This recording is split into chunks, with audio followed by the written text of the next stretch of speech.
Hello दोस्तों, बातें हमारी संस्कृति में आपका स्वागत है। आज हम अपने चैनल के माध्यम से आपको प्रणाम का महत्व बताने वाले हैं कि प्रणाम करने से क्या लाभ होता है, क्या इसका महत्व है। ये आदिकाल महाभारत या रामायण हर युगों में प्रणाम का महत्व है और आज भी अगर आप प्रणाम करते हैं तो उसका बहुत बड़ा महत्व है।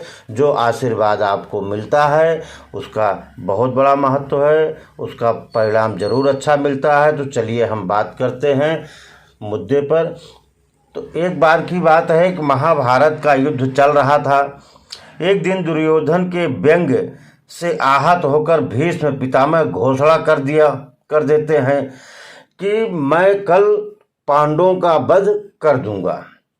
उनकी घोषणा का पता चलते ही पांडवों की शिविर में बेचैनी बढ़ गई। अब भीष्म की क्षमताओं के बारे में, उनके ताकत के बारे में सभी को पता था, इसलिए सभी अनिष्ट होने की आशंका से सब पांडव लोग परेशान हो गए।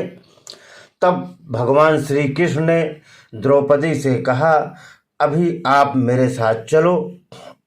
श्री कृष्ण की आज्ञा पाकर द्रौपदी चल दिया। श्री कृष्ण जी भीष्म पितामह के शिविर में पहुंच गए। शिविर के बाहर खड़े होकर उन्होंने द्रौपदी से कहा कि आप अंदर जाइए और भीष्म पितामह जी को प्रणाम करिए।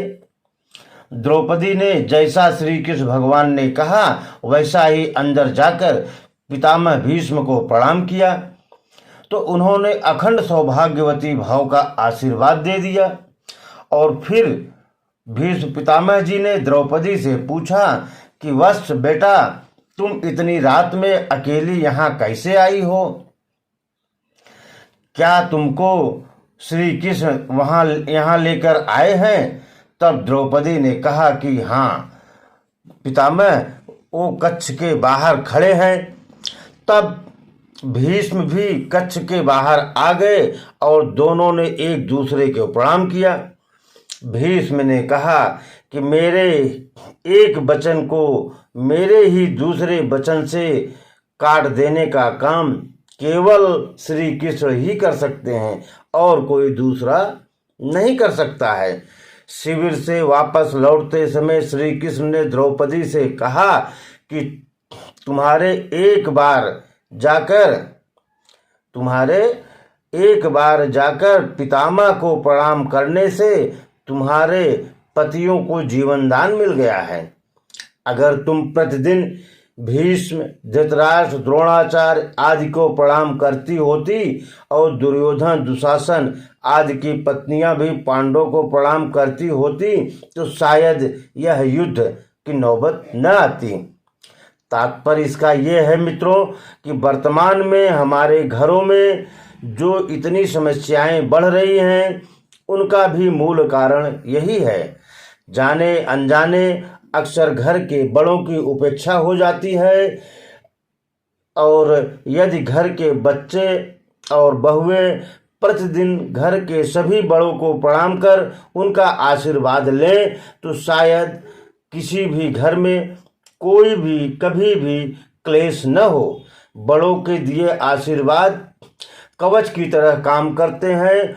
उनको कोई भी अस्त्र शस्त्र उनको भेद नहीं सकता। तो ये सब हमारी संस्कृति है और सुनिश्चित कर नियमबद्ध कर लेना चाहिए। और घर को स्वर्ग बनाने में प्रणाम का बहुत बड़ा महत्व है।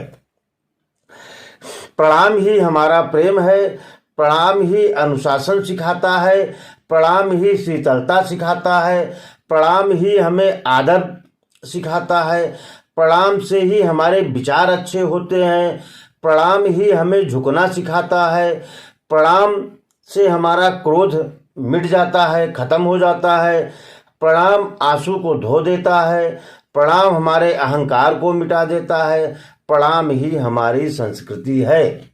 तो इसलिए मित्रों प्रणाम बहुत ही अच्छी चीज़ है। हम अगर अपने घरों में अपने श्रेष्ठ जनों को प्रणाम करते हैं तो उनसे जो आशीर्वाद मिलता है बुजुर्गों का, वह आशीर्वाद हमारे बुजुर्गों का, भगवान का दिया हुआ आशीर्वाद है। चूँकि सबके आत्मा में भगवान है, इसलिए सभी को प्रणाम करना चाहिए, अपने से छोटे बड़ों जो यथोचित हो। अगर ये जानकारी आपको अच्छी लगी हो तो हमारे चैनल को लाइक एंड सब्सक्राइब जरूर करिएगा।